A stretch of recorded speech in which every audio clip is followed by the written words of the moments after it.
Hello friends, you are watching my channel পাপড়িজ digital diary. আর আমি পাপড়ি আবারও চলে এসেছি তোমাদের সাথে একটা নতুন ভিডিও শেয়ার করতে। তো আজকের ভিডিও হলো আমার জন্মদিনের ব্লগ। আমার জন্মদিনে আমি কি করলাম, সারাদিন কিভাবে কাটালাম আর কি খেলাম সেটা তোমাদের কাছে আজকে জানাবো। আর আমার জন্মদিনের সবথেকে বড় উপহার কি পেয়েছি সেটাও তোমাদের জানাবো। তো চলো আজকের ভিডিওটি শুরু করা যাক।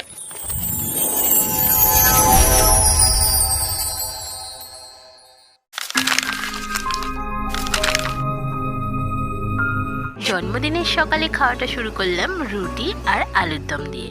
আর তারপর মা করছিল মাটন। তো মাটনটা মা কষাচ্ছিল, তো আমিও ভাবলাম একটু মাটনটা টেস্ট করেই দেখি যে কেমন হয়েছে। তো সেই মাটনটা একটু টেস্ট করতে দিল মা। সেটা খাওয়ার পরে বাকি যা ডেলি রুটিনের কাজকর্ম থাকে সেগুলো কমপ্লিট করে দুপুরের দিকে বসে পড়লাম শসা ছাড়াতে। শসা কেটে স্যালাড বানানোর দায়িত্বটা নর্মালি আমারই থাকে। তো আমিও সেই কাজে লেগে পড়লাম নিজের জন্মদিনের স্যালাড বানাতে। আর মারও রান্না মোটামুটি শেষের দিকে, বাকি রান্নাগুলো মা সকাল থেকেই শুরু করে দিয়েছিল। তো আমিও শসা কাটা শেষ করে তোমাদের দেখিয়ে দিচ্ছি যে আমার জন্মদিনে কি কেক আনা হয়েছে।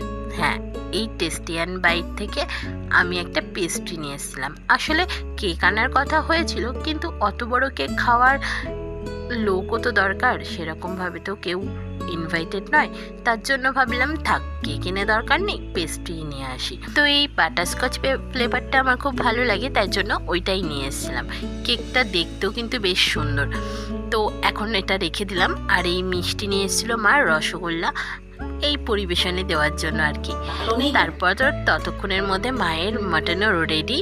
আর আমি চলে গেলাম একটু গুছিয়ে নিতে, ভিডিও করতে হবে তো একটু গুছিয়ে টুছিয়ে তো বসতেই হবে খেতে। তো তার জন্য একটু সেজে গুজে নিয়ে বসে পড়লাম। সেরকম কিছু সাজিনি অবশ্য, চুলটা একেই শ্যাম্পু করেছিলাম তো ভিজেছিল, সেরকমভাবে বাঁধতেও পারিনি। কোনোরকম একটা ক্লিপ বেঁধে দুটো কানের পরে বসে পড়লাম। আর তারপর একটু ছবি নিয়ে একটু কেরামতি করছিলাম। তারপর নিজের পরিবেশন নিজেই করছিলাম, নিজে খাবো নিজেই পরিবেশন করছিলাম। মা একটু এগিয়ে দিচ্ছিল, বাকিটা টুকটাক গুছিয়ে রেখেছিল। তো আমি পরিবেশন করা শুরু করলাম। বড় হওয়ার পরে আমার জন্মদিনে মোটামুটি যেসব আইটেমগুলো থাকে নর্মালি ডাল, মাছ, মাংস, চাটনি, পাঁপড়, সেগুলো বাদেও এই বছরের জন্মদিনে স্পেশালি আমার অনেক বেশি আইটেম ছিল। তো তোমরা পরিবেশনটা দেখে নাও, জানিও পরিবেশনটা কেমন হয়েছে। কোনো ভুল ত্রুটি হলে সেটাও কিন্তু কমেন্টে অবশ্যই জানিও।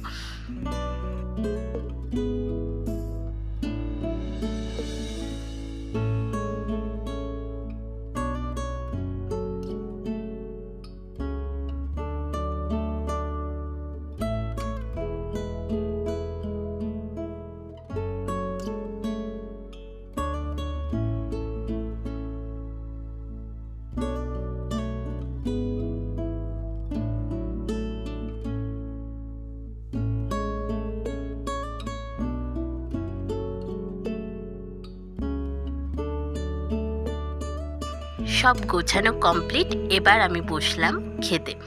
সব গুছিয়ে গাছিয়ে নিয়ে, এটা আমার আনা সেই পেস্ট্রি, টক ডাল, ইঁচড় চিংড়ি, আলু দিয়ে কাতলা মাছ দিয়ে, মোরলা মাছের টক, খাসির মাংস, চাটনি, পাঁপড়, দই, রসগোল্লা, পায়েস।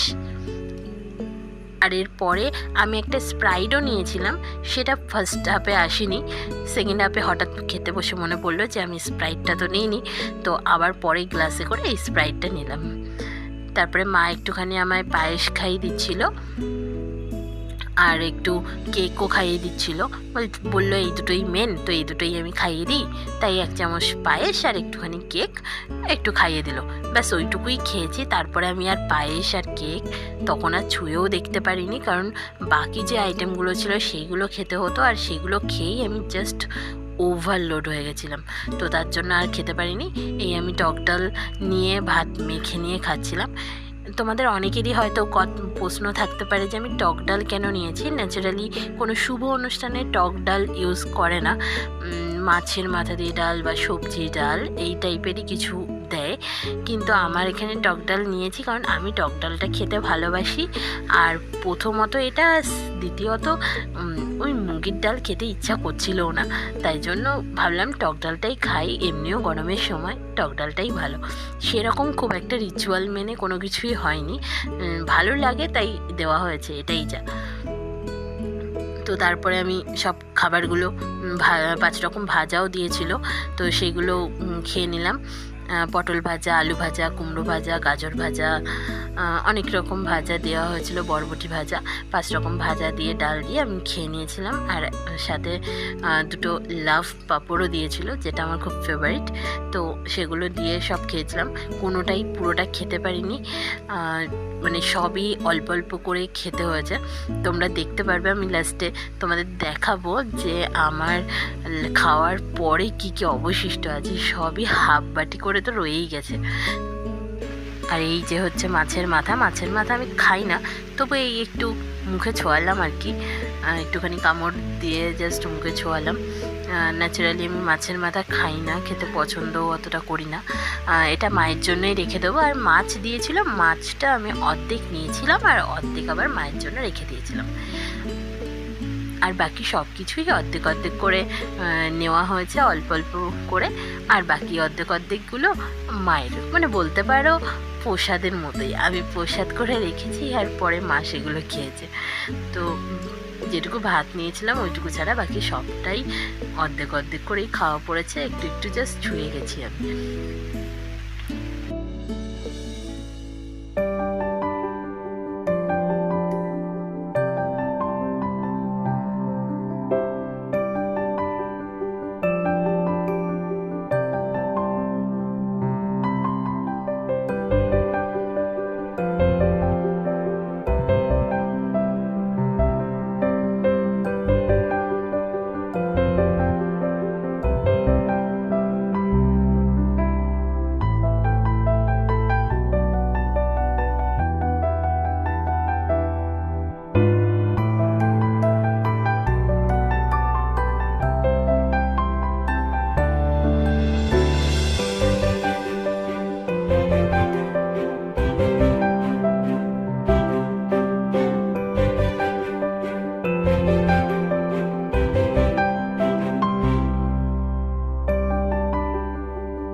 সবকটা আইটেমই রান্না খুব ভালো ছিল।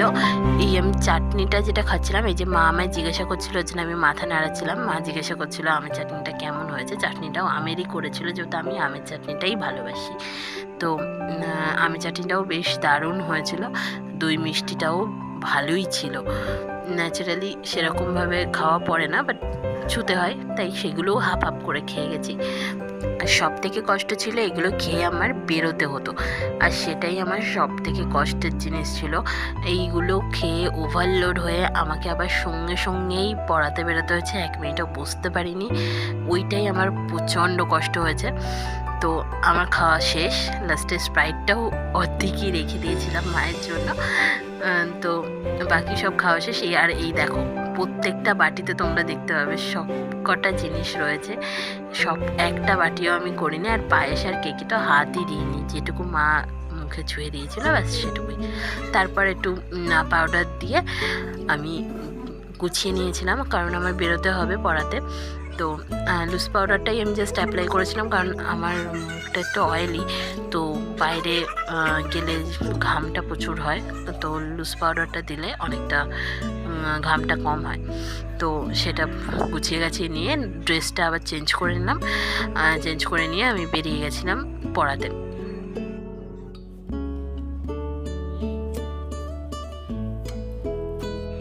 এই পড়িয়ে টড়িয়ে বাড়ি এসেছি। আর পড়াতে লাস্ট পড়ানোর সময় মা ফোন করেছে বাপি নাকি এসছে, আর বাপি কেক নিয়ে এসছে।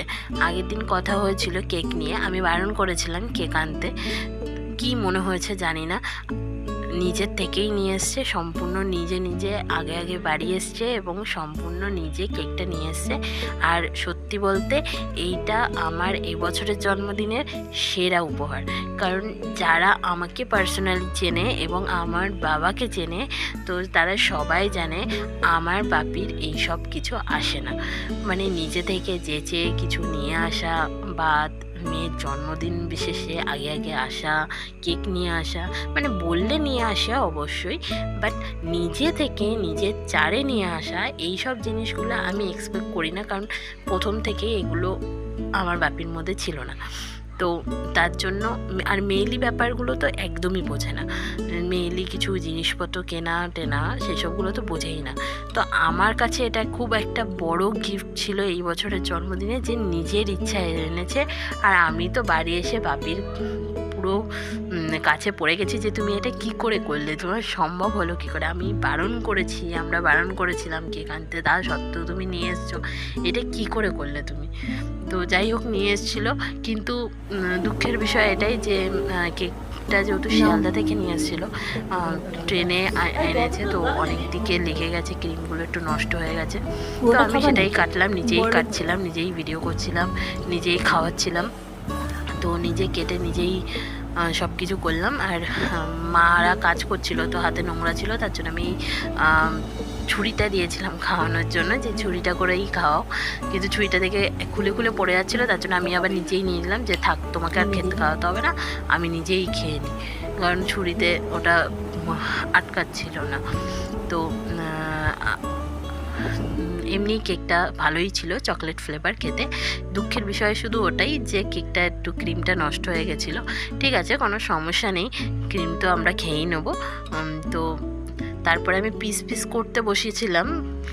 একটা নতুন ভাইরাল হ্যাক দেখেছিলাম কেক পিস করার, যে অনেক পিস হয়, তো তার জন্য আমি সেই হ্যাক অনুযায়ী পিস করার চেষ্টা করছিলাম, বাট ঘেটে হয়ে গেল, সেরকম একটা কিছু বুঝতে পারলাম না কি হলো, শেষমেশ দাঁড়ালো।